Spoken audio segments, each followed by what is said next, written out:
Hey guys, it's Dave here at the Mustang Pilot Garage with Project 70. Just an update for you guys.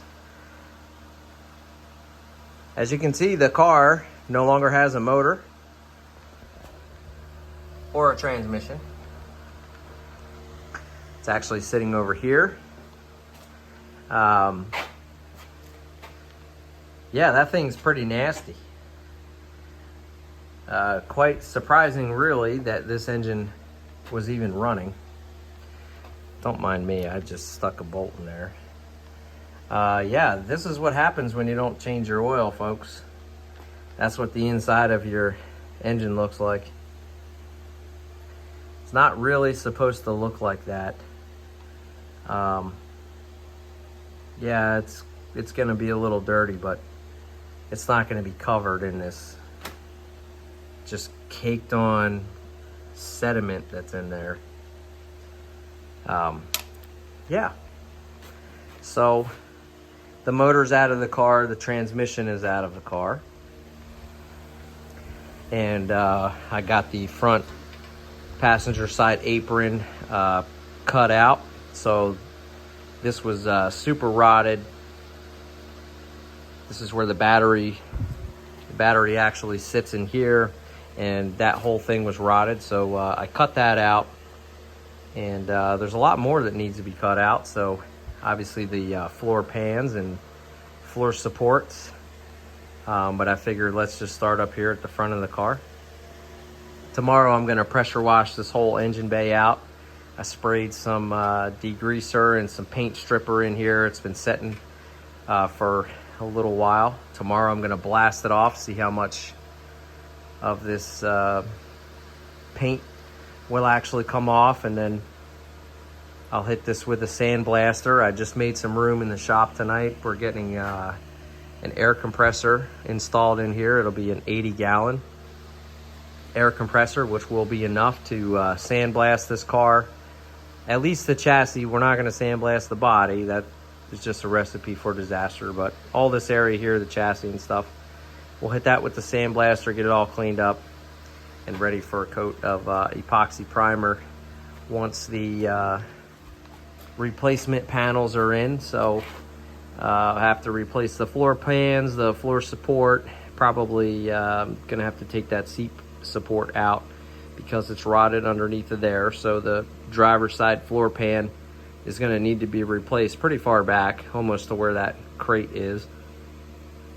And still not sure about the torque boxes up here, but I didn't want to get too sidetracked. So I kind of just wanted to start at the front of the car, work my way back, and once we get everything removed, then I'll go in and we'll start patching in the metal. So we'll get this rotted metal out of here. We'll get nice metal back in. And I actually think I'm going to modify the car slightly here with regard to the engine bay. So the fenders actually mount on top of these aprons. They have these little clips here that the fender bolts screw into. And over here on the passenger side, these aprons are actually in good shape. They're not rotted, but the top of the apron is in bad shape. So we've got some rust up here at the front.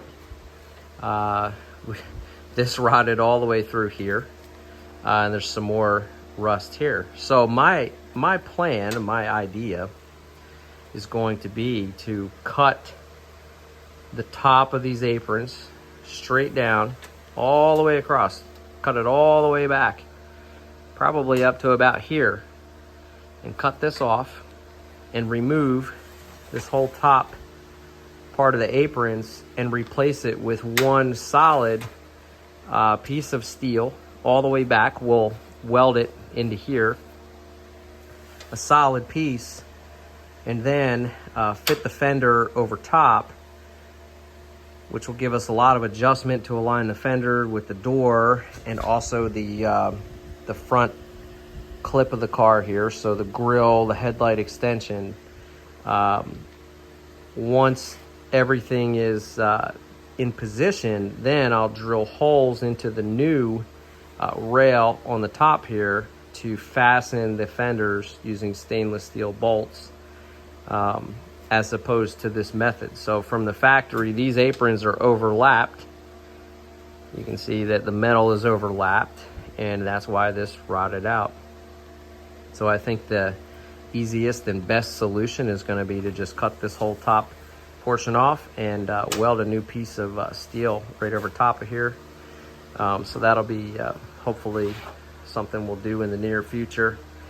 I don't like the way the steering felt on the car prior to actually tearing everything apart. I took the car for a couple quick runs up and down the street, and one thing I noticed is that the steering wheel moves about 12 inches in either direction.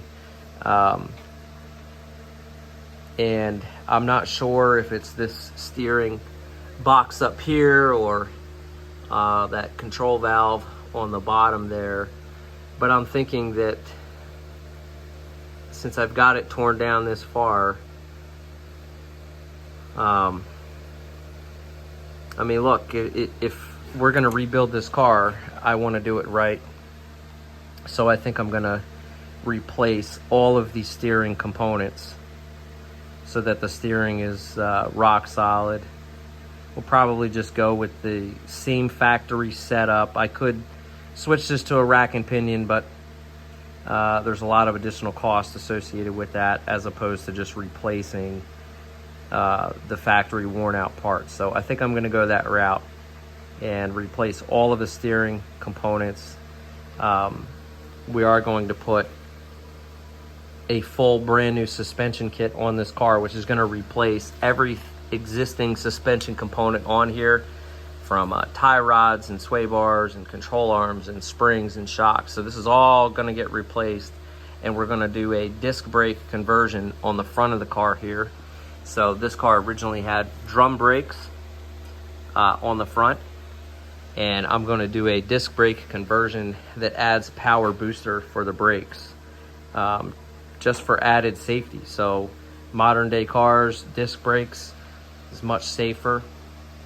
So this car is going to get a little bit of an upgrade so that it's safe to drive and should stop like a modern day car when we're finished. But anyway, that's where we're at. Haven't done anything in the interior since the last video. Obviously haven't touched any of the body work or the sheet metal, so that'll be the last thing. Just trucking along. I did get these really cool jack stands from Harbor Freight. Actually love these things. So I like how this is a solid pad up on top. It's a lot more stable. You can get this car up about 23 inches off the ground, which is gave me plenty of room to get underneath of there to get the transmission out, and the car is rock solid sitting on top of these. So really cool purchase from Harbor Freight. These are the 3-ton jack stands. Anyway, I need a bigger garage, so if someone wants to donate, you know, $40,000-$50,000, we'll build a real big shop out back there, and we'll do some real restorations there. Anyway, I'll keep you guys posted on the progress, and that's it. We'll see you next time.